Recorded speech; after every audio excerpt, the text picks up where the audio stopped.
Welcome back to another Real Talk reaction. This one right here is for Criminal Minds, Season 1, Episode 12. Don't forget to like and subscribe. And don't be an unsub. Let's go. Yeah, don't be one of those. Don't be that. Executive producer Jeremy leaves a comment in the last episode who says, I feel for Garcia in this episode. Hopefully Gideon gets back in the field so she doesn't get stuck with him again. Also, hopefully he remembers her name, by the way. I feel like he said things like send the names to Garcia and things like that in previous episodes, so it feels inconsistent that he doesn't know her name now. Most I could guess, maybe he didn't put a face to the name yet, or maybe his mind was on other things and he wasn't listening to Hutch. I don't know, I just felt like his character was so out of work. Yeah. It was just, I don't know what, it's like it was like an episode where they're like, let's try this personality, and they're like, nope, we don't like that. Yeah, make him a little silly. Yeah. I think the actor Chris Lemche, who's been in a lot of things including Final Destination 3, did a really good job in this episode as the unsub. Although I think the real unsub of the episode was the mother. Her son might have been the one killing people, but he was in the middle of a mental break. She, on the other hand, as much as she likes to say she was trying to help her son, seemed to be more interested in pretending nothing was happening, sending her son away to a mental health facility, then forgetting about him. Then when they let him out, not bothering to show up and help. When she realized he was killing people, just covering it all up rather than actually doing anything to help, then it seems like she was going to leave the kid there to die, trying to pretend nothing was happening. Seems more like she was trying to protect herself and her family name than protect her son. Great reaction. I look forward to the next one. Alright, let's get to the next one right now.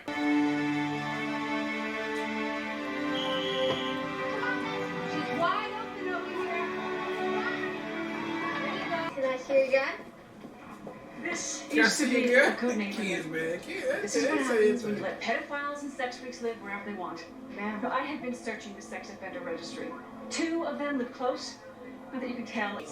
Put me in there. The way I'm set up right now, we are going to raise you. Yeah. Copeland family is here to make my it energy will match your energy. Their 11-year-old daughter Billy. That's exactly what you're supposed to do. Have a little compassion and patience. I need to de-escalate. That's what I need to do. Yesterday at approximately 3 p.m., our daughter, Belinda Copeland, Billy, went missing from the recreation center. We are looking for a man, a witness, in a green SUV. There have been some reports that he is a suspect, but that was a mistake. He is not suspected of anything. We would like this man to come forward and tell us what he knows. We need your help. He may not even understand how important what he saw is. So anyone with information about this individual or his green SUV, please call the tip hotline. Thank you. Mr. Copeland, sir. Yeah, good job. We'd like Billy to come home now. It'll be dark soon, thank you. So the body located by police earlier today is not Billy's? What? The female body There'll was be no found in the more water? questions, thank you. What body? This press conference is over. What body? You heard about this? There'll be no more questions. That'll be all for now. Conference is over. Your daughter. Mr. Copeland! Wait a second. What about Roman? What the fuck? Is that your idea of compassion? I gotta ask a question. You're the ones who didn't tell the parents A about the body. positive identification hasn't been made. Asking them about that was out of line, Hal. He's from New York. Is there a body? Please just come with me. Tell me right now, did you find a body? Mrs. Copeland, Did you find Billy? Is my daughter dead? the body was discovered. It's not Billy. The body that was found was much older. It has been dead a number of days. Looks like maybe a junkie or an overdose. Are you sure? Yes, I saw the body myself. It's not your daughter. Oh my God, I can't. I can't. Please, Yeah, just come with I mean, me. that would fuck you up right there. It's too many twists and turns. And then how much relief you are in this one moment to be like, oh my god, like, Yeah. now I know what that feels Yes. like, but I think that it is. Yeah. Like, I can't. It'd be a whole bunch. It'd be a whole bunch.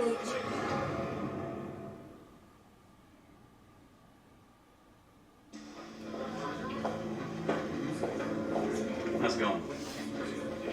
The unsub's in here somewhere. You gotta bet that the police talked to him in their initial canvass. Maybe not. Our unsub is a solitary individual. He's the type of guy to insert himself into an investigation. I mean, wouldn't it make more sense that he wouldn't have answered the door during the initial canvass? Neighborhood was crawling with cops, canine units, search and rescues. Make him nervous and jumpy, he'd want to avoid them at all costs. So then he couldn't allow anyone into his home to ask routine questions, even if the girl was found her dead, because it'd be too risky. It is next to impossible to control breathing, speech patterns, body language when the body's under extreme duress. Maybe if we compare hotline tips with anyone who wasn't at home during the initial canvass. Or didn't answer the door. We'll find our unsub. Let's go to it. Sorry.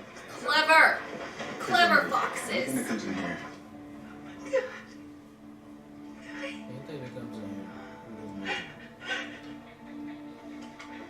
You have to be strong now. You have to.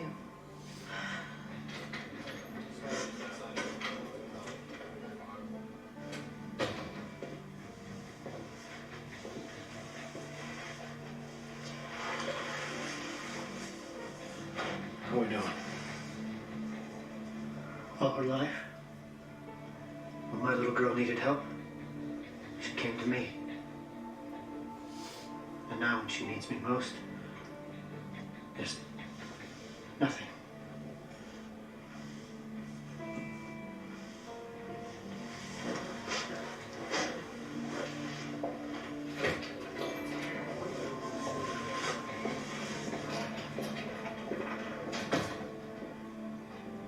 When he got sick, he said he didn't want to make us watch him die. He wanted the divorce. And I let her believe that it was me because, I don't know, seemed better than the truth that he was running away from us. So I lied to her. I think that's an incredible sacrifice. Except now he's sick. And all I have left is a daughter who hates me. You can't just sit around here, helpless. Well, when you were first diagnosed with cancer, you could have given up. You didn't. There was an enemy. Something to fight. Yeah, but there's a ghost enemy. Sneaks in, ravages you before you even know it's there, and by the time you do know, you're already losing. You took on that one. Never will you summon to fight that battle. Find it again for Billy. Don't give up, sir. It didn't matter. Came I back. fought, and it came back. I hear you. It's kind of hard to try to give me a pep speech. I saw the pictures of you and her in her room. Pictures of you fishing, being there for her when her dog died, building a shrine to her pet. You think that extra time didn't matter? Are you gonna find her?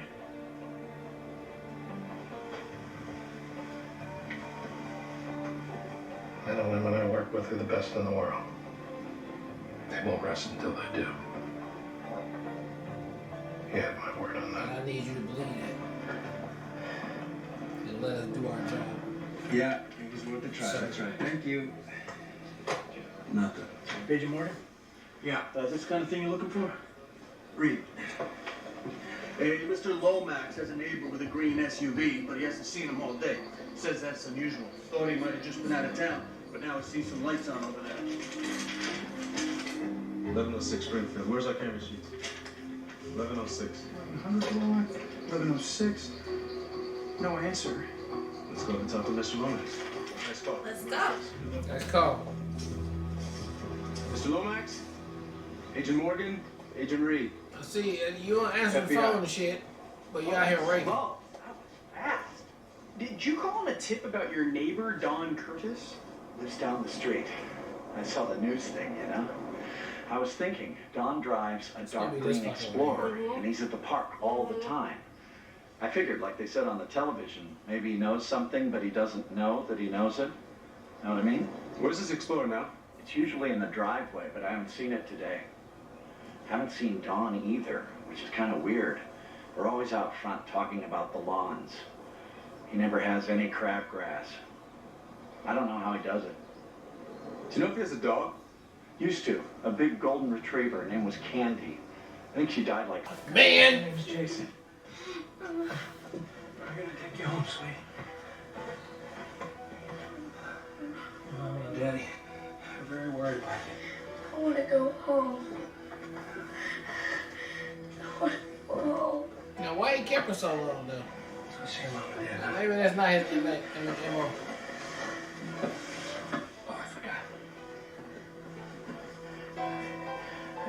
for luck. Let's bring it back to where it belongs, okay?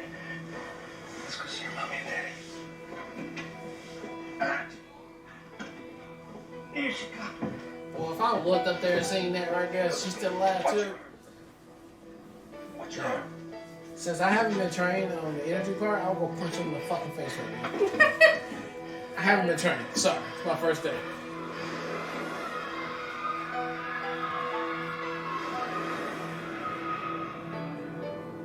Measure not the work until the day's out and the labor done. Elizabeth Barrett Browning. I got absolutely nothing. Oh, nothing. 2 pair of beaches. Oh. Oh, I got it, Townsy. Why you always winning? Because he cheats. Poker, it's mathematics, it's statistics. Yeah. He's from Vegas. House rules. There's that, too. Alright, shuffle. Yeah, give me a card. Hey, Hush. Did you send flowers to that tech room girl, Garcia, and say they were from me? Yeah. Why? Jason, people need to know that they're important, and sometimes you forget that. Yeah, Well, I already sent like it. forgot her An altogether. MP3 player. It lasts longer unless you drop it and the battery dies, whichever comes first. So she got 2 gifts. Well, she thinks I'm sweet on her.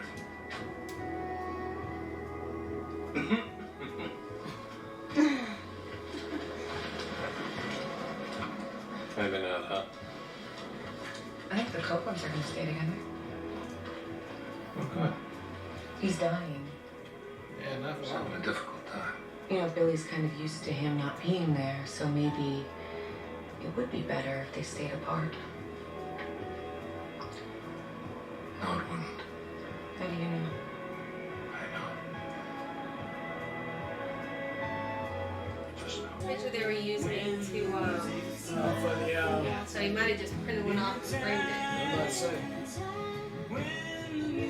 Alright, that was episode 12 of a heart squeezing episode of Criminal Minds. I mean, geez. I mean, you know, hey, I really hate myself that I like watching those type of episodes and movies and things with the kidnapping and you know, the hostage in there. But I only like to really watch it just to see how crazy the person is, and then the way that the person get away, or that they mess up and they get caught and they get saved, right? I always like the good ending. If this didn't have a good ending on there, I was gonna be mad and sad at the same time. I don't like watching them all the time, but when they do happen, I just pray that they do get away at the end, and that the movie or the story is really, really good the way they do it, so you can get all the emotion that you want. And I think this episode gave me all of that in there. I was stressed for a minute, for a second when they found the first body. I was like, oh shit. And then when they found the guy, and I was like, he might not be the guy. So she's still going. And then I'm like, how much longer he's going to keep her alive type of shit, the way they was talking. And so all the things right there that goes through your mind as a parent. And so, yeah, I mean, this show was firing on all cylinders on there. And look, I'm glad my savior, Gideon, came through and solved this puzzle at the end. Now, I must say, the police that went in there to search the house, they did a half-ass job. Why wouldn't you search the attic? That's neither here nor there. I would be so pissed. So pissed if Gideon went there and they didn't search the attic, and there she was right there up in the motherfucking attic. But hey, they gave us the drama that we needed, and it worked out in the end. Love the episode, man. I love the way we're doing. I'm glad we're getting back on track with some more things. And I don't know how many episodes we got to go up on here, but if they just keep coming like that with the bangers, cool. Can't wait to see another episode. Yeah, like, I love episodes like this, too, because of the high anxiety and the high adrenaline. I mean, you're over here, like, throwing blankets off, just hot, stressed out. And I totally agree with you, too. There's, like, 3 movies that come to mind. No spoilers specifically, but Lovely Bones, Prisoners, and the one with Julia Roberts. All had like similar situations, but it's very frustrating. It's so frustrating. So I'm very happy that this episode had a happy ending, because I was like, it's about to be bad. They're not gonna find her. It's just gonna live it on a cliffhanger. Yeah. I was like, this is about to be problematic. So I'm so glad it resolved in the way that it did. But I thought the whole approach was very unique as far as pulling the police force completely back, trying to make the guy feel safe so he didn't immediately kill her. I didn't love it. It's terrifying, very sad. But I liked, breaking down the statistics, walking through the playground, showing how few kids make it in this scenario. Just showing the kids disappear on the playground was super haunting as well. So there's a lot of elements in that vein that really amplified the emotion and the scariness of a situation like this. And of course, us being parents too, like it's the one thing that you like. As soon as you have a kid, you're like, please nobody steal my kid. Like, you think, like, that's all you tell your kid. You do the passwords, you do all the steps to make sure that, like, they're aware. I also thought it was very interesting, too, the callback to the Stranger Danger, that's been misleading as far as just making it seem scary-looking people in trench coats and, like, hiding in the shadows are the only people that can hurt you or kidnap you. I thought that was fascinating. And I appreciate the show for introducing themes like that, or like mistakes that, the organization as a whole has made, and like how it's impacted the culture around some of these elements like kidnapping. I think it's just fascinating. And the fact that the show's able to keep doing that in a nuanced and like refreshing way is really cool. So Great episode all in all, high anxiety, and definitely looking forward to the next one. Yeah. All right, well, look, thank you guys again for watching another Real Talk Reaction for Criminal Minds, Season 1, Episode 12. And until next time,